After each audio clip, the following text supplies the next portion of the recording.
Secret societies are a great source for conspiracy theories and Hollywood blockbusters. Legends add to the mystique. One thing is certain, a secret society is about elevating members above others, us versus them. In the Ivy League, secret societies are the elite among the elite, and members often become world leaders. I sat down with one man who is telling his story, and he's not your typical Ivy League secret society member. Shadow societies have existed for centuries. At one time, Christianity was a secret society to avoid Roman persecution. Founding fathers like Washington and Franklin were Freemasons. The Mafia is a secret society.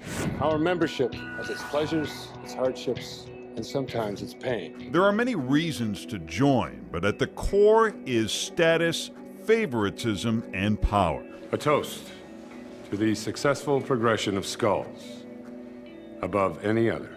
Above any other. The movie The Skulls captured the imagination of one of these secret societies, Skull and Bones at Yale University.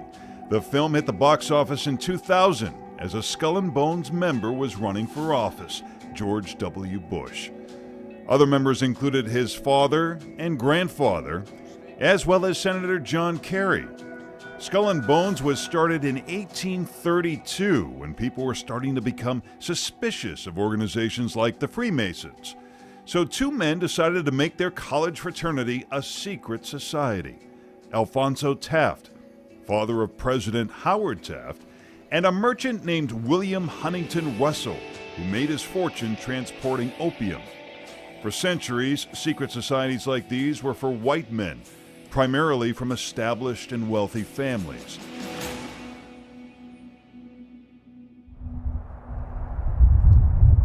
That is not Ian Smith, one of the few African Americans chosen for one of Harvard's secret societies, the Delphic Club. Why did they pick you?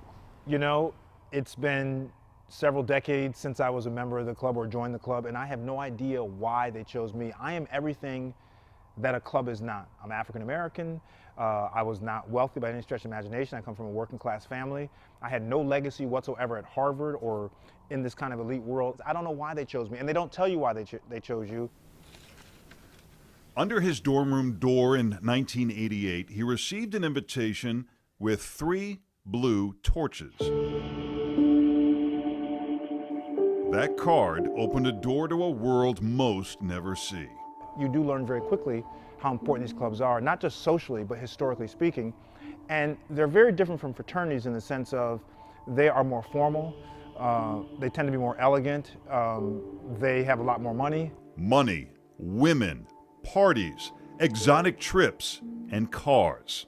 I remember things that happened in the club that, were they brought to the fore now, in the environment and the era that we are in, those people who participate in those activities would be held very accountable and would have a negative impact. Plus, secrecy gives an air of prestige. Very few get behind the door of the Delphic.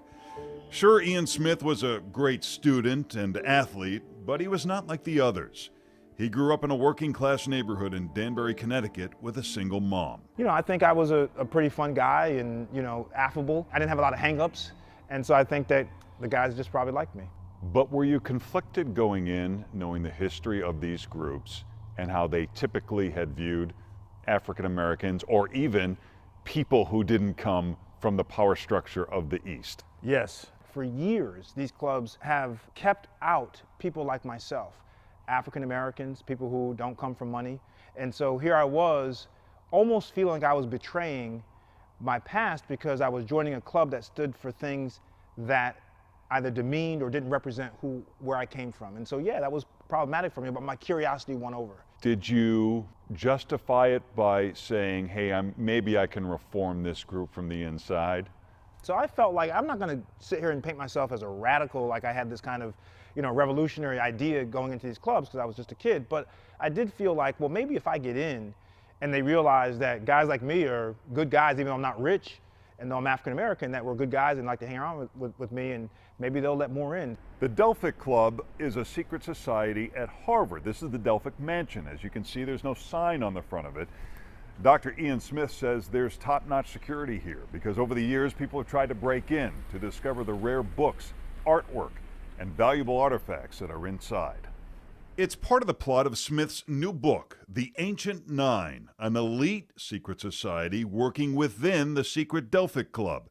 The story reveals the thoughts and motives behind young men who are already in the competitive world of the Ivy League. For most people who go to a school like Harvard, you're going to do all right, right? And so what kind of leg up does this give you? The intimacy of these clubs allows you to have access to extremely powerful people who are not powerful while you're undergraduates, because you're all undergrads, but when you get out of school and they become the head of different commissions in the government, they become CEOs, they become big partners of law firms. You know, you're dealing with some pretty heavy people, and because you're a club member, you have direct access to them.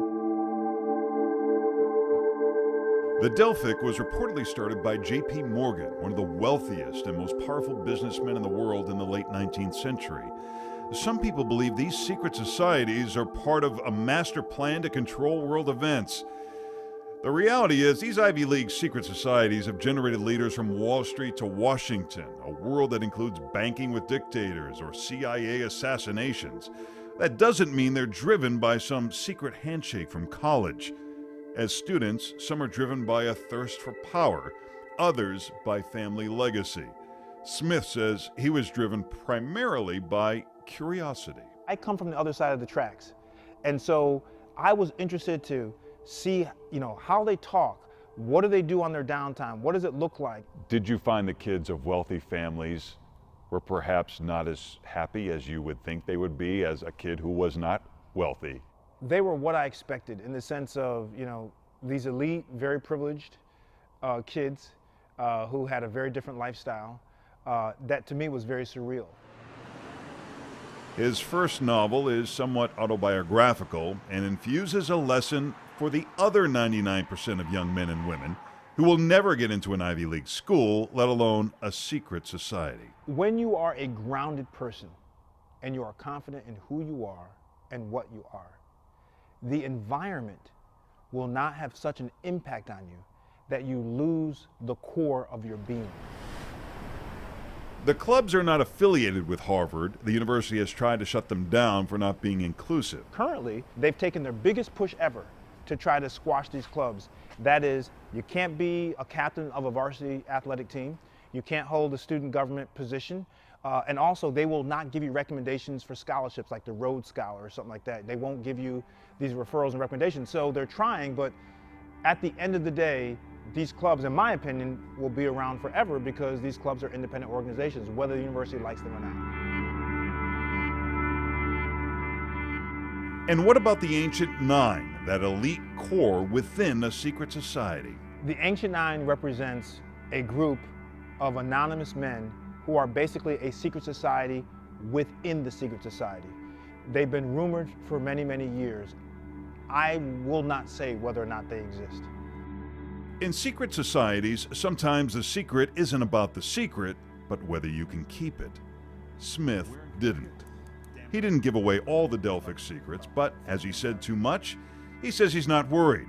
The line between corporate networking and world domination is often set in conspiracy theorists' paranoia and Hollywood producers' imagination.